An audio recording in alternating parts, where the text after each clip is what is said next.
काया साहब। बैठो बैठो, खुश प्लीज आमदीद। बैठो, बैठ जाओ, आराम से बैठो। हाँ बोलो तुम।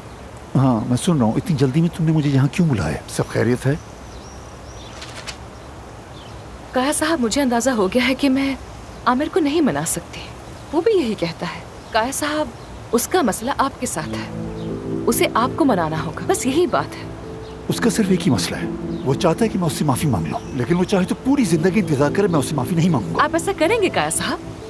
क्या कहा? ऐसा करना होगा काया साहब। वैसे भी माफी मांगने के बहुत सारे तरीके होते हैं और रास्ता तो आप ढूंढ ही लेंगे। माफी आपको ऐसे मांगनी होगी कि आपकी अना को ठेस भी ना पहुंचे, कुछ कहना भी ना पड़े और उसके सामने झुकना भी ना पड़े। माफ करना, मेरे भी कुछ उसूल हैं, मैं ऐसा नहीं करूंगा।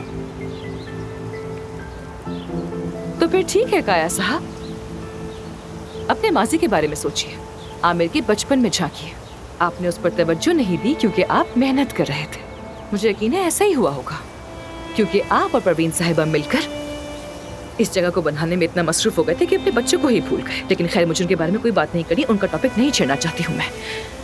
यहाँ पर असल मुद्दा आमिर है काया साहब।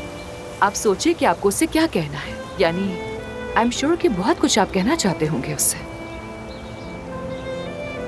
इसमें माफी की जरूरत नहीं है, सोचिएगा जरूर। प्लीज रिक्वेस्ट करती हूँ आपसे। तुम्हारी खातिर सोचूंगा। बहुत शुक्रिया, दिल खुश कर दिया आपने मेरा। तुम्हारा शुक्रिया। तुमसे बात करके मुझे हमेशा अच्छा लगता है। चले खाना खाते हैं। यहाँ के खाने को मैं 10 में से 8 नंबर दूँ। अगर सबा साहिबा यहाँ आई तो मैं उनके लिए भी मंगवा दूंगी, मगर शायद अब वो मुझे पसंद नहीं करती। फिक्र मत करो, मिस सबा तो आजकल मुझे भी ज्यादा पसंद नहीं करती।